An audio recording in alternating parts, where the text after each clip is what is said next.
E aí, galera, a gente está num formato diferente para vir conversar com vocês.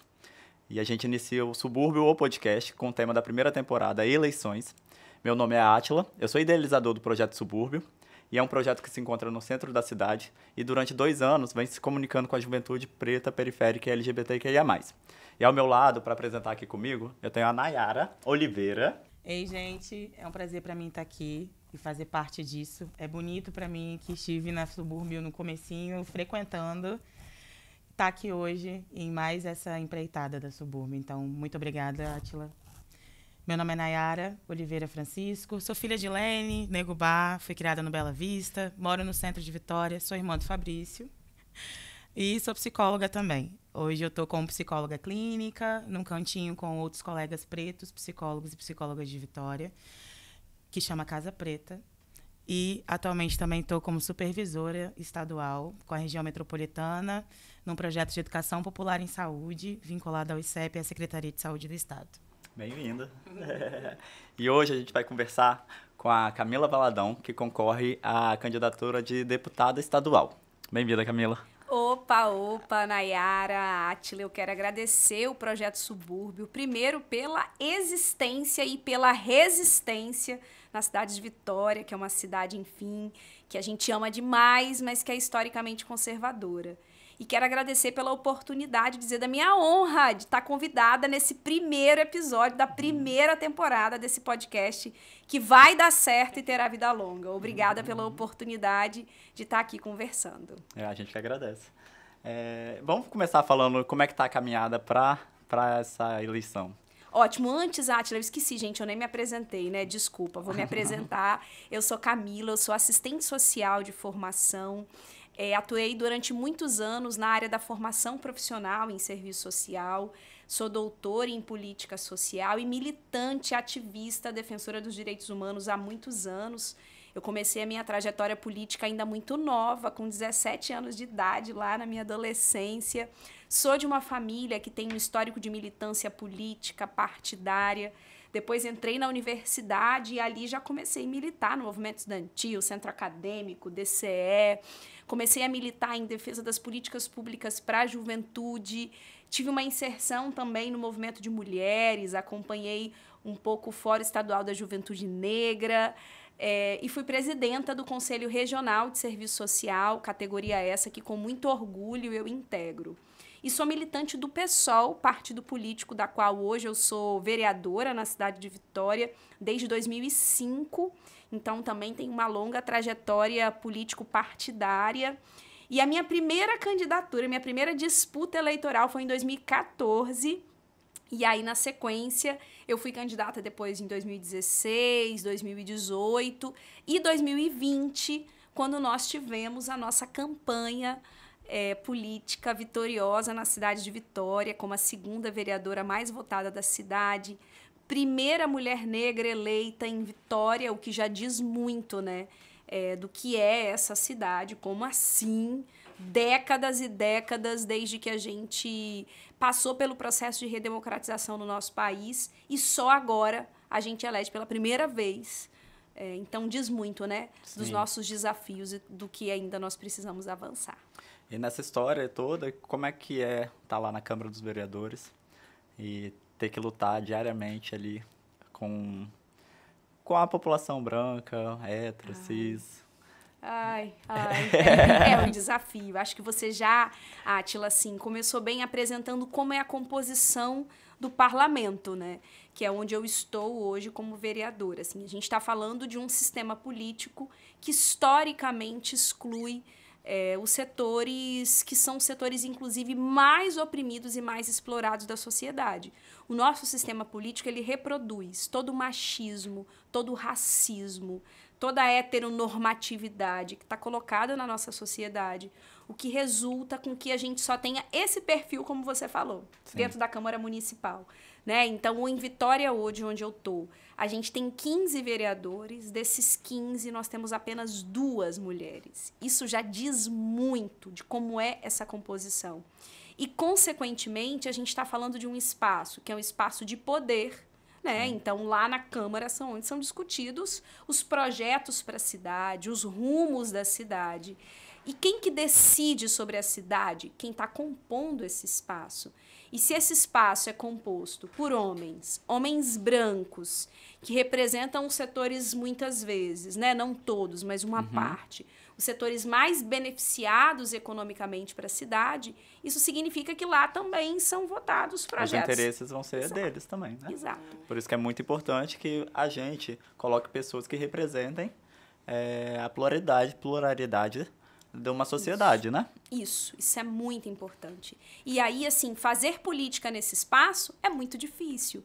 Principalmente por quê? Porque a gente vive em uma sociedade em que os espaços de poder nunca foram dados às mulheres, à população negra, à população LGBTQIA+. Então, ocupar esse espaço com corpos que não são os corpos que historicamente ocupam é uma batalha diária.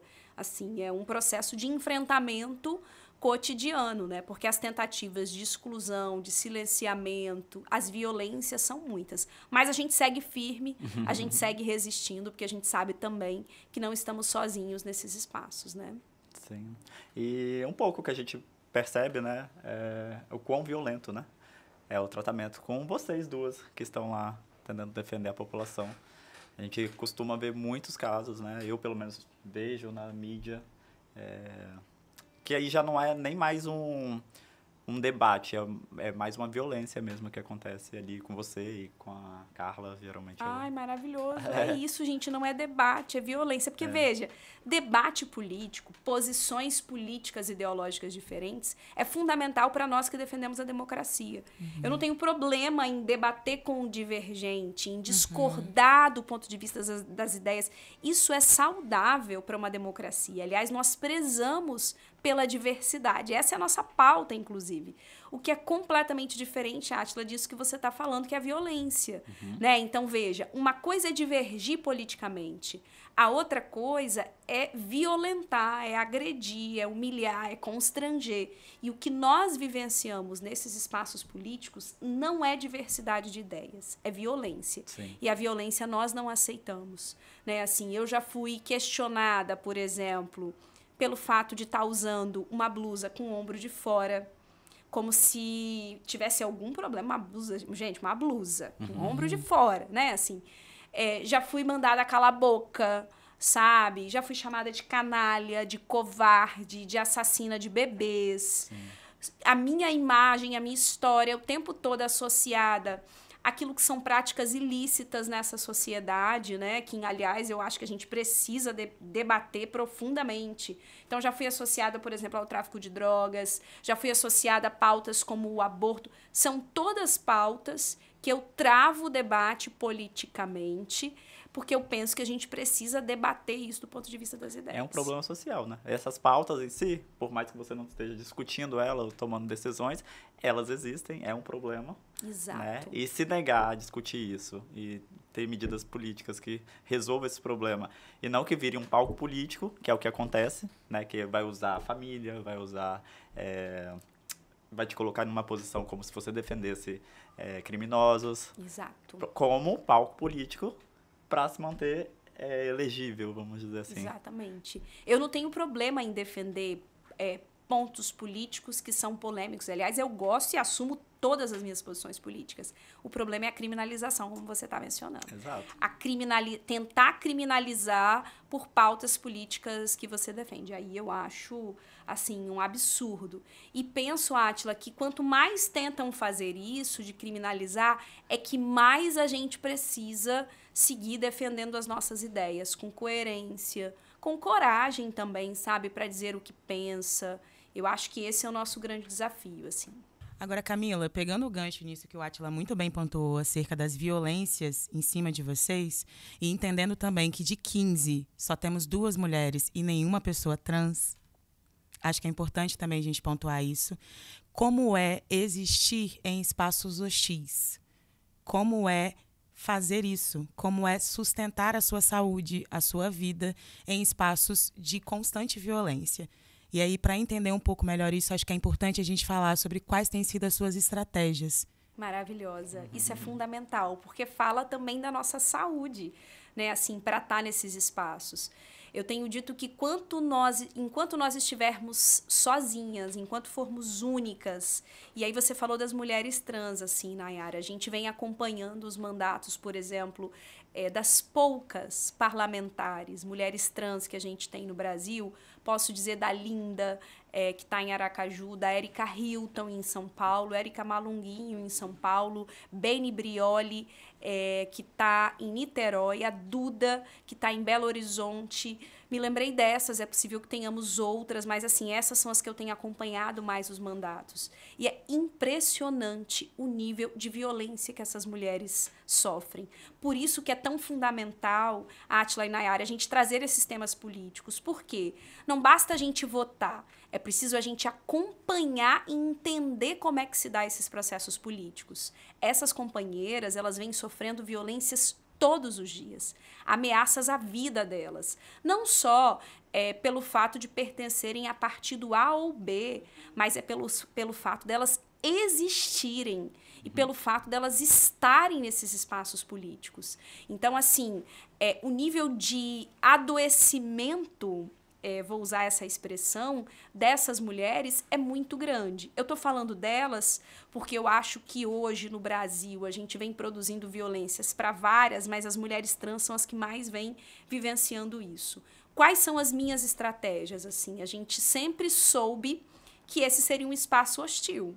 Por quê? Porque somos poucas. Como somos raras, os homens, os machos, vou usar essa expressão, os machos, falo macho porque, enfim, apropriado com toda essa dimensão do machismo, se sentem muito à vontade dentro desses espaços.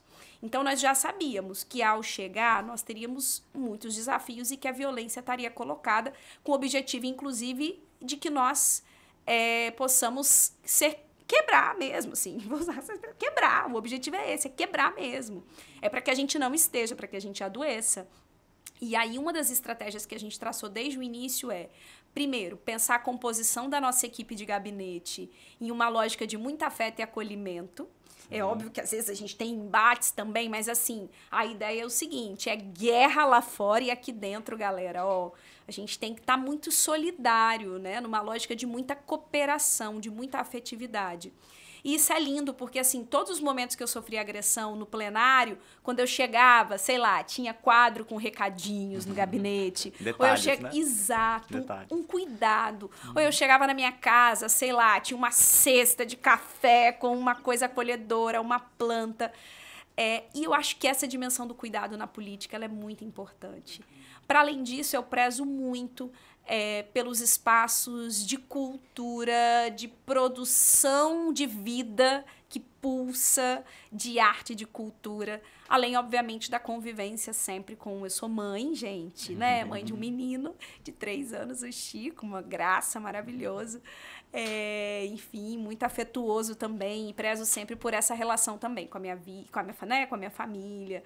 Além, óbvio, de buscar momentos de cuidados, assim, que eu prezo também na minha rotina bastante por isso. Porque precisamos estar vivos e vivas, né? E felizes, porque o nosso adoecimento também é projeto para essa galera. Então, a gente precisa estar bem vivos e vivas para dizer, a gente está vivo aqui, felizes, e a nossa felicidade dói. Mas dentro desse contexto, vale lembrar que você e a Carla são 2 lá, mas vocês são muitas aqui fora, né? É isso. E aí a gente está falando da maior população que vota, né? Que são as mulheres. Exato. E aí, como está enxergado isso? Como você está enxergado nas mulheres para conseguir os votos dela, né?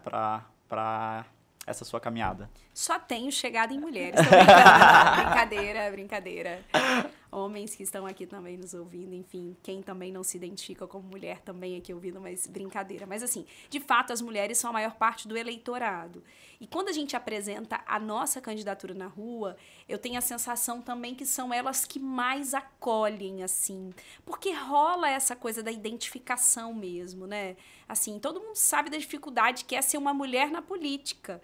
Então, assim, a gente quando chega com o nosso panfleto, a gente tem exatamente essa sensação de mais acolhimento. Mas é óbvio que o nosso desafio extrapolar esses setores muito fechados, assim. Então, por exemplo, nessa eleição de agora, a gente vem tendo o desafio de dialogar com quem não se identifica apenas com a esquerda, por exemplo. Porque tem uma parte da população que está exatamente descontente com o que tem no nosso país e que quer um novo projeto político. E a gente vem tentando, a partir da campanha, principalmente, do diálogo com as pessoas na rua, fazer esse convencimento, sabe? Assim, esse convencimento da importância da gente ampliar a nossa representatividade, da importância da gente ter mulheres negras, ocupando esses espaços políticos.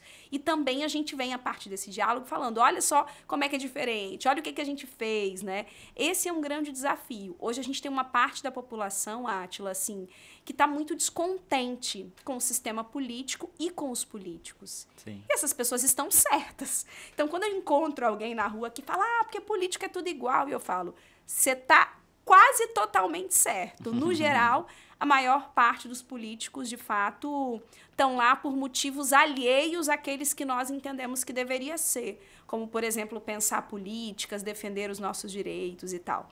Mas existem políticos que são diferentes. Eu estou dentro dessa parcela aí que está tentando fazer a diferença, né? E a gente vai conversando muito isso com as pessoas. Para a gente, um momento da eleição como esse é um momento também pedagógico, assim. Por isso, inclusive, que a gente apresenta candidaturas. Porque a maior parte das pessoas, que no geral, às vezes, não pensam em política no seu dia a dia, e esquecem que política é tudo, né?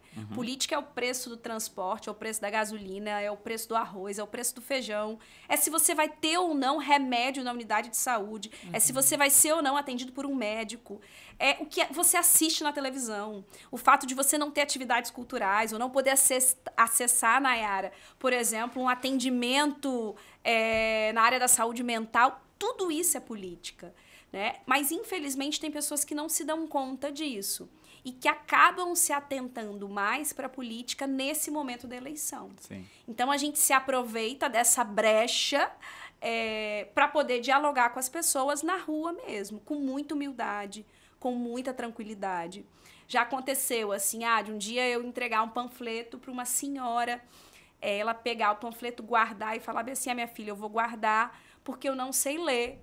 E eu vou chegar em casa e vou pedir para minha filha ler. E eu falar, não, me dá aqui que eu vou ler agora esse panfleto com a senhora aqui na rua, né? Então, para nós, a política também tem essa dimensão que é pedagógica. Sim. E eu tendo a achar que hoje, até em virtude desse momento muito polarizado, as mulheres estão mais abertas para ouvir, para acolher, infelizmente. Então, o nosso desafio é chegar nesse setor que está mais hostilizando, assim, né? Que não quer dialogar. Mas a gente vai fazendo isso, com muita capacidade de diálogo e com muita humildade, assim. Então a mensagem basicamente é para todo mundo, jovem, né? Mas também as mulheres que passem a votar em pessoas que são mulheres, né? Que te representam, porque... Isso. Porque, na verdade, se você é a maior quantidade de voto num país e continua elegendo homens...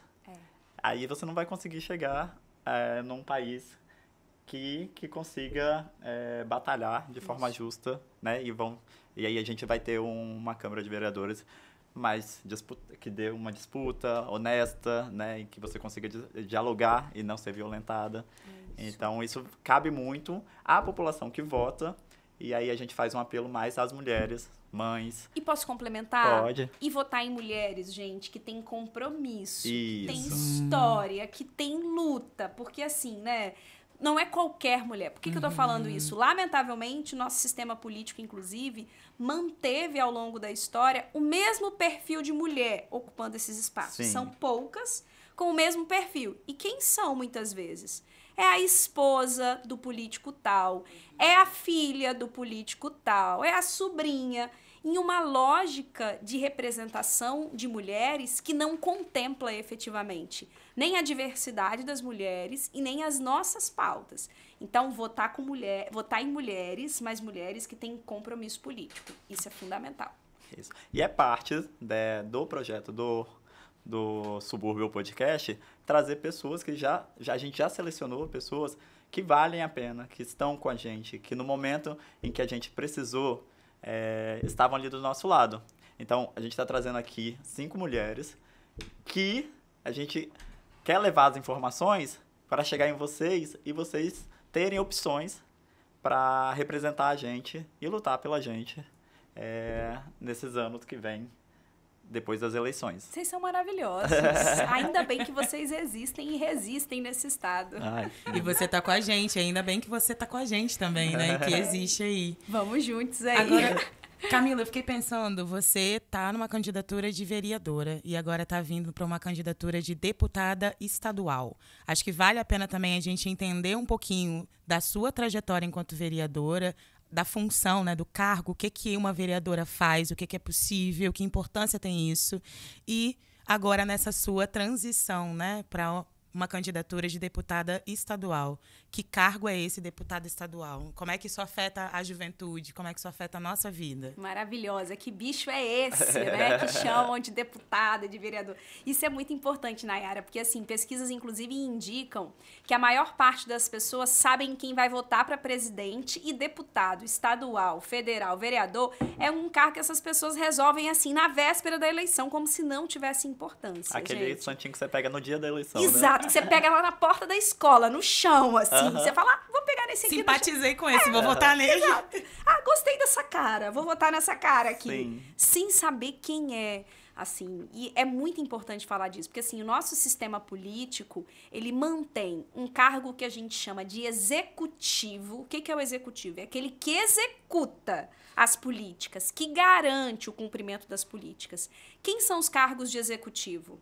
Presidente, que executa as ações em termos de país, governador, que executa em uma dimensão menor, que é a dimensão do Estado, e prefeito é aquele que executa numa dimensão menor ainda, que é da cidade. Governador e presidente a gente vota em uma eleição, e prefeito a gente vota 2 anos depois, porque as eleições do Brasil são a cada 2 anos. Um âmbito municipal e um âmbito estadual e nacional. Isso é importante também a gente entender, porque a gente fica, toda hora tem eleição. Porque no nosso país o processo ele é separado. Em uma dimensão a gente discute a cidade, e na cidade a gente elege prefeito que executa e vereador que faz o quê?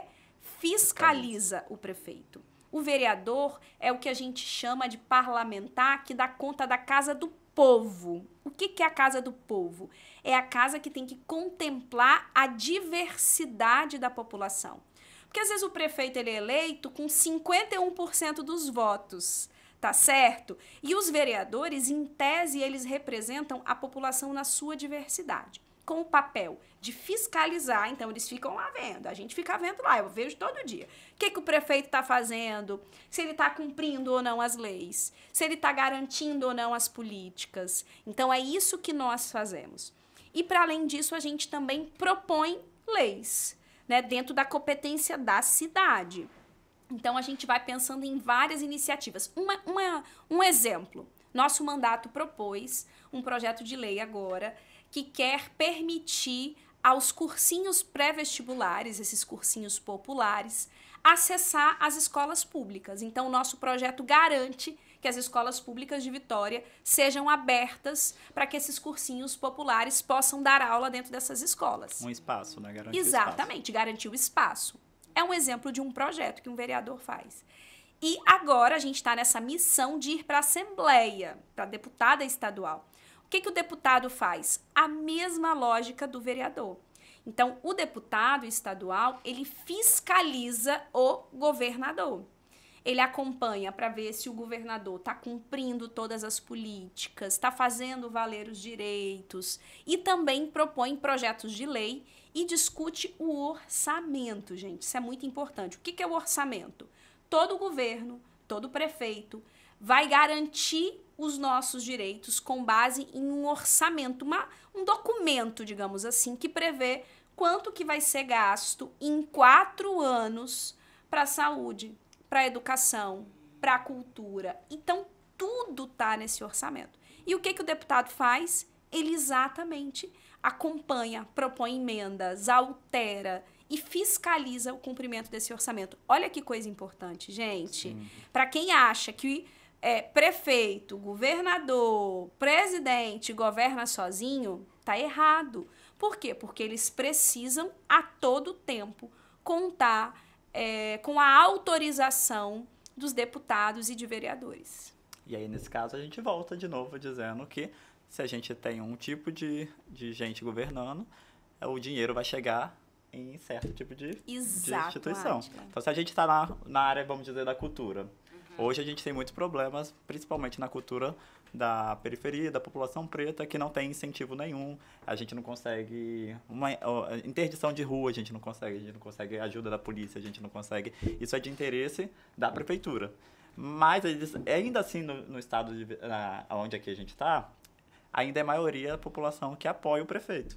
Isso. Mas se isso fosse diferente, a pressão talvez seria melhor. Se você tivesse mais gente que pudesse ajudar na cultura, que pudesse dividir isso, né? Então, esse dinheiro seria dividido de forma mais justa, vamos dizer. Um bom exemplo é o nosso Viradão, né? O finado Viradão. Finado. E que a gente teve aí, então, um evento todo voltado à religião e a uma campanha de direita, né? Isso. Então, acho que é mais ou menos nesse linha de pensamento, só que de forma estadual. É totalmente isso, Átila. Assim, você deu um ótimo exemplo, que foi o aniversário de Vitória, que foi no dia 8 de setembro, que é conhecido há muitos anos por ser uma verdadeira festa em celebração a essa data, que é uma data que sempre gerou muitas polêmicas, porque é uma data, vale lembrar também, que comemora a derrota dos povos originários, portanto, a vitória dos europeus, a entrada dos europeus na cidade. E que para nós que denunciamos essa história, significa um momento da gente valorizar a resistência que reside na cidade de Vitória, de celebrar a nossa resistência aqui, né? E que nesse ano virou um verdadeiro show gospel, com vários momentos de oração e nenhuma atividade cultural que valoriza as diversas manifestações culturais existentes na cidade de Vitória. Então, por que isso acontece? Isso acontece porque você tem um prefeito que tem uma vertente e você tem uma ampla maioria de vereadores na Câmara que concorda com isso. Né? Então, como que a gente faz para mudar isso? Revendo também quem são os nossos representantes. Você falou uma coisa importante, assim, se a gente quer mudar, né, a gente precisa ter mais mulheres. É isso, assim, se a gente quer mudar, a gente precisa ter mais diversidade nesses espaços políticos. Por quê? Porque esses espaços não contemplam projetos que são projetos das nossas vidas. Quero dar um exemplo. Nós, enquanto vereadoras, eu e a Carla, né, que é a minha colega de Câmara, nós pautamos nesse momento da pandemia a importância do prefeito garantir nas cestas básicas que são distribuídas para as famílias carentes, absorventes. Por quê? Menstruar é uma coisa que perpassa a vida de todas as pessoas que têm útero, tá certo?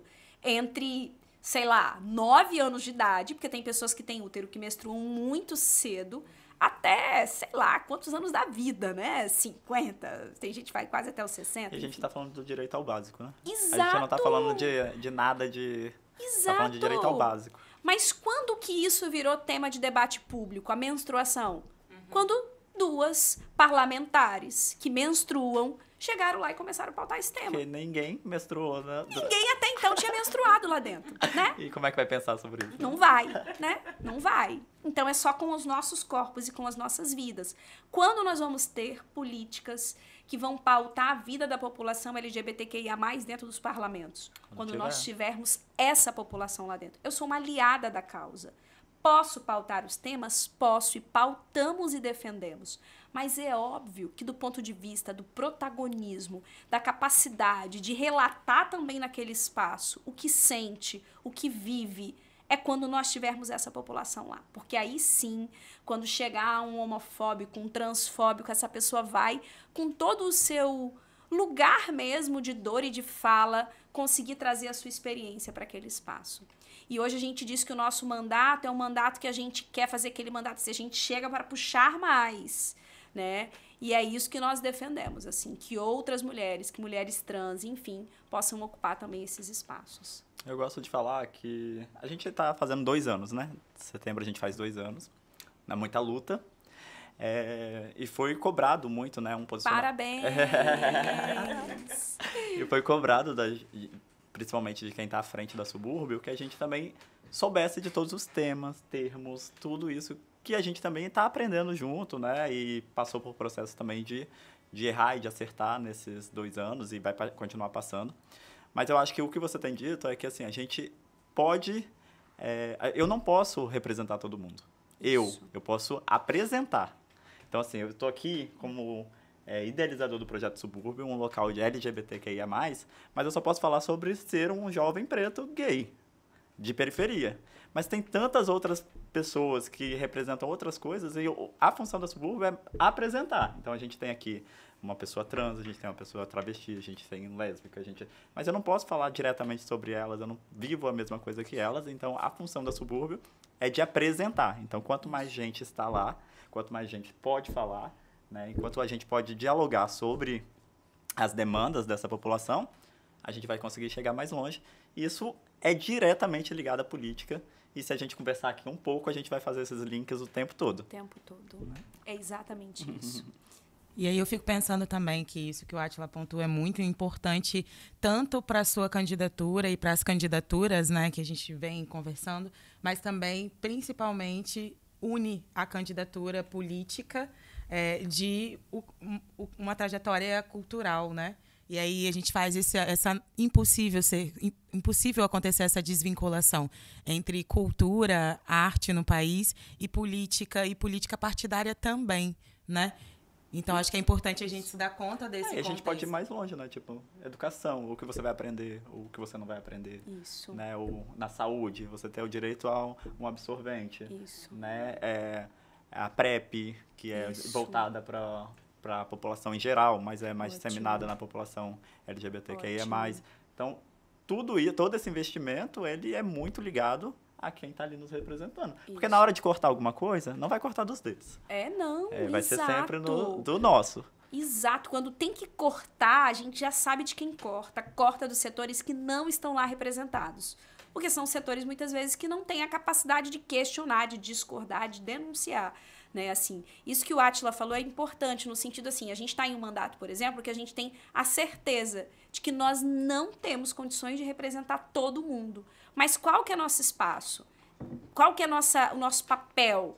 A gente entende que aquele espaço ele tem que ser para abrir a possibilidade de fala, a possibilidade de denúncia, a possibilidade de escuta, o acolhimento, e é isso que a gente faz. Né? Então, assim, quando tentam cortar dessas políticas, a gente vai denunciar, a gente vai cobrar. E, de fato, tá tudo muito articulado, né? Nayara falou da cultura. Gente, cultura é tudo, né? Ela perpassa absolutamente tudo. E é lamentável o que a política de cultura vem vivendo no nosso estado e na nossa cidade. Quero falar especificamente de Vitória, né? Assim, um completo descaso, um completo abandono. Um dos setores mais impactados pela pandemia foi o setor cultural. Esse setor ainda vem tentando buscar formas de se reestruturar e, infelizmente, não conta com o apoio dos governos. Né? E por isso a gente segue lá cobrando, falando a cultura resiste, a cultura é uma dimensão fundamental das nossas vidas, é um direito, e a gente segue lá cobrando. Inclusive, você foi proponente, é isso? Isso, proponente. Da Sessão Solene de Cultura de Vitória. Eu fui honrado, né, de estar participando, de ser convidado pela Camila, e fiquei muito feliz, né, porque num processo que a gente não é visto, quando a gente consegue ver que o seu trabalho está chegando em pessoas que poderiam estar lutando pela gente, a gente fica muito feliz. Muito obrigado. Eu que agradeço vocês estarem presentes. Foi uma honra, né? Como eu estava falando, assim, esse setor foi profundamente impactado. E uma das ações que o nosso mandato pensou era assim, gente, a cultura é sempre atacada aqui.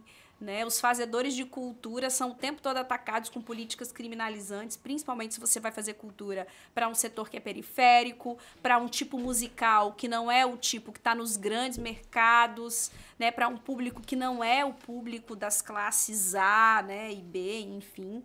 E aí a gente ficou pensando muito nisso, assim, como a gente valorizar esse setor, como possibilitar um espaço de encontro, de troca, de visibilização também de alguns espaços que não recebem tanto holofote. Por exemplo, uma das coisas que a gente foi pensar é como também no âmbito da produção artística a gente trazer para cá quem trabalha com iluminação, quem trabalha com som, ai, até mexi aqui no microfone para falar com som, quem trabalha com figurino, quem não tem muitas vezes o holofote, mas que está ali fazendo cultura.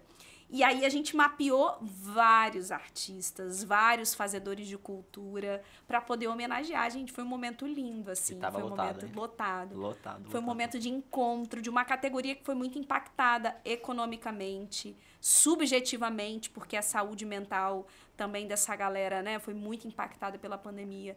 E eu tive a honra de ser a proponente, né? Então foi lindo.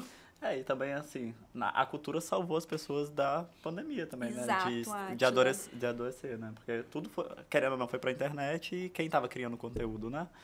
Então, que conteúdo a gente tava vendo ou não deixando de ver, né? E essas pessoas montando, né? Toda essa informação durante, sei lá, 2 anos, que salvou a gente dentro de casa de não surtar, já surtando, né? Que muita gente tá aí com suas crises de ansiedade, que tá voltando ao mercado de trabalho, né? Então são coisas mais que a cultura, quem fez a arte nesse processo, que foi impactado, mas também quem salvou a gente durante 2 anos, né? Foi exatamente isso. Viva os artistas, viva os fazedores de cultura. Vamos fazer a brincadeira? Que aí eu já recorto aqui. A gente tá com uma brincadeira que que é beijo, caso ou passo. Ai, meu Deus. Aí beijo, caso ou passo. Aí você vai tirar 3 nomes e vai decidir. Gente, vamos ver, hein? William Bonner. Okay. Passo.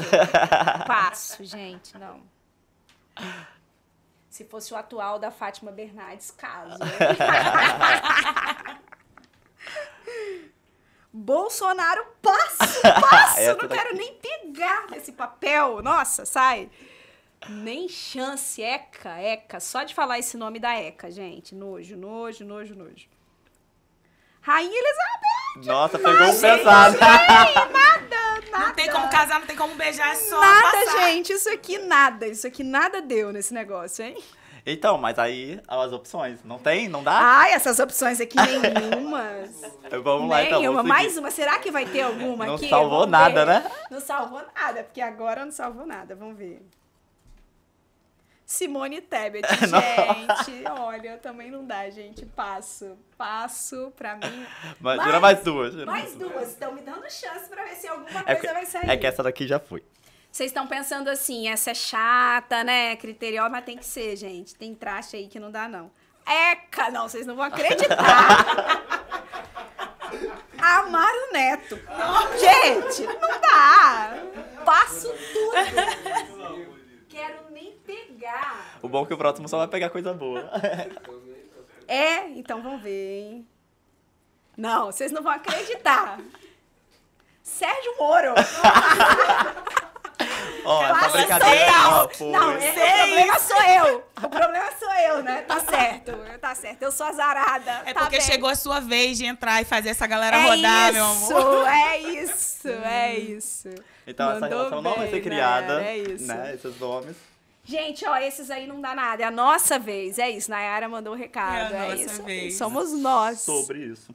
Você tem conversado com a juventude, as suas propostas para a cultura, para a juventude, para a população preta? Temos muita coisa. Atila e Nayara, assim, a gente fez um esforço que tem a ver também com a nossa história, com a nossa trajetória de muito tempo da militância. A gente reuniu um programa de governo com mais de...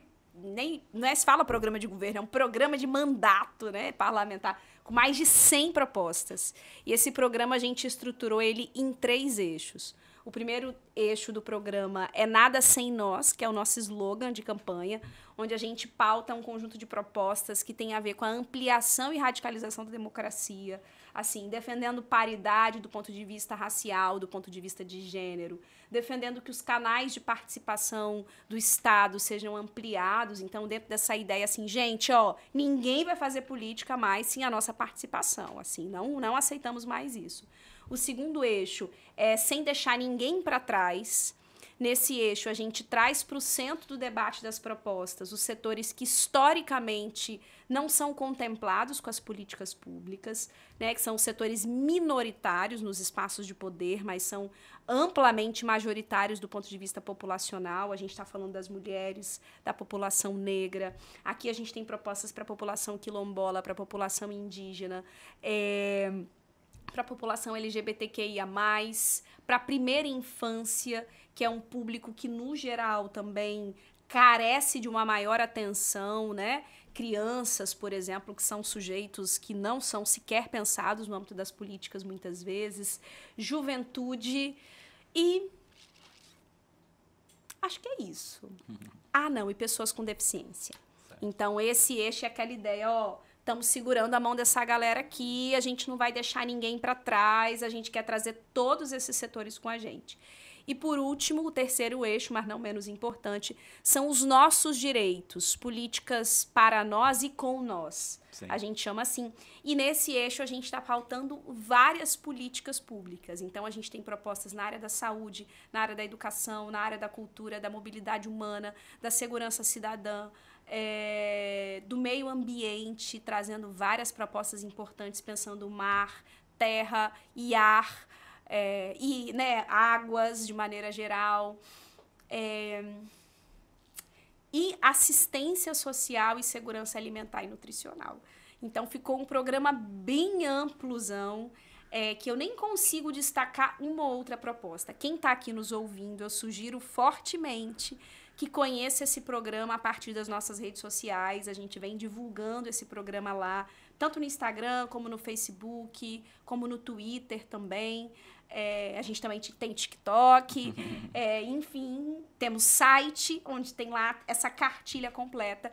E, além disso, a gente deixou esse programa aberto também. Então, a gente tem um formuláriozinho para quem chegou lá, viu que não tem propostas, por exemplo... Recebi muitas perguntas de propostas para os animais, para a proteção animal.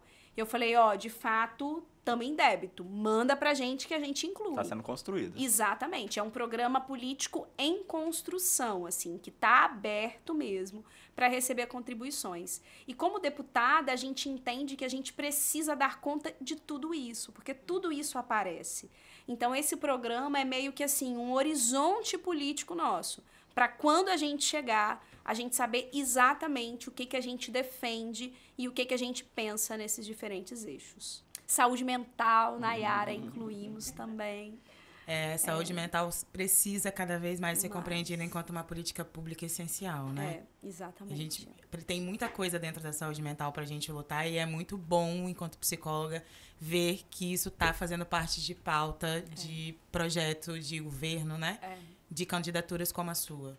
O adoecimento, né, o sofrimento e o adoecimento, no geral, não são entendidos como temas de políticas públicas nesses espaços. O problema é individual, se vira, né? Sim. É como se fosse uma coisa individual e não um problema coletivo que a gente precisa formular políticas. E a gente fez questão de botar esse como um dos nossos eixos também. E adoecer sai caro pro Estado e pro governo, né? Se você... É mais fácil você manter uma pessoa saudável, né, financeiramente, do que você ter que cuidar dela. Mas aí a gente entra em outro assunto, que é a venda de remédios. E é isso que eu ia falar. Mas é altamente lucrativo para quem vive disso, né? Para as grandes indústrias farmacêuticas. Mas um tratamento psicológico, ter o direito a um tratamento psicológico deveria ser também um direito básico, né? Que não chega, né? Tema para outro podcast, hein? Já fica a sugestão. Imagino que tá todo mundo que tá ouvindo aí, deve estar todo mundo num processo meio de sofrimento, porque, né, o mundo tá duro, a vida tá difícil. Então, dá um tema aí de outro podcast. Sim. Ela já veio e deixou a deixa pro próximo podcast. E eu vou pedir para você mandar uma mensagem diretamente para a população, para votar em você, para conhecer. Já falou das suas propostas, mas mandar uma mensagem mais direta mesmo. Tá. Pode olhar para cá, tá bom? Eu quero agradecer a Átila, Nayara, pela oportunidade de estar aqui conversando com vocês, falando da nossa candidatura, história e propostas. Dizer que esse momento que a gente está vivendo, gente, é um momento duríssimo, mas a gente vai para esse momento enfrentando com muita esperança. tá? Com muita esperança a gente está nas ruas, com muita esperança a gente apresenta a nossa candidatura. E para quem está aqui nos ouvindo e nos vendo, eu quero pedir voto, né? Porque eu sou candidata pede voto. Eu sou candidata estadual, deputada estadual, meu número é 50180. Esse número, inclusive, é uma alusão ao Disque Denúncia de Violência contra a Mulher, né? Que para nós é uma pauta fundamental. Tem muito mais do que a gente falou aqui, entre outros temas, nas nossas redes sociais. E eu peço vocês também para seguirem a gente no Facebook, no Instagram, no Twitter, no TikTok, no WhatsApp, no Telegram. A gente está em todas essas redes espalhando as nossas ideias. Camila Valadão, PSOL, é a minha rede. Eu acho que quase todas é isso aí. Se não tiver o PSOL, é Camila Valadão. É isso. Obrigada pela oportunidade. Então aí, já foi falado no início, né? Então você curte, compartilha, se inscreve no canal, manda essa informação para todo mundo e vamos mudar o cenário político do Brasil. E se depender da gente... Vai mudar. Vai mudar. É isso. Camila, é um prazer ter você aqui. Orgulho da sua trajetória, orgulho da nossa primeira vereadora negra eleita nesse estado, nesse município de Vitória, né? Que tem uma historicidade tão difícil, tão dura para os nossos corpos, para a subúrbio, para as pessoas que constituem a subúrbio hoje. Então é um prazer estar no mesmo tempo que você. Obrigada, maravilhosa.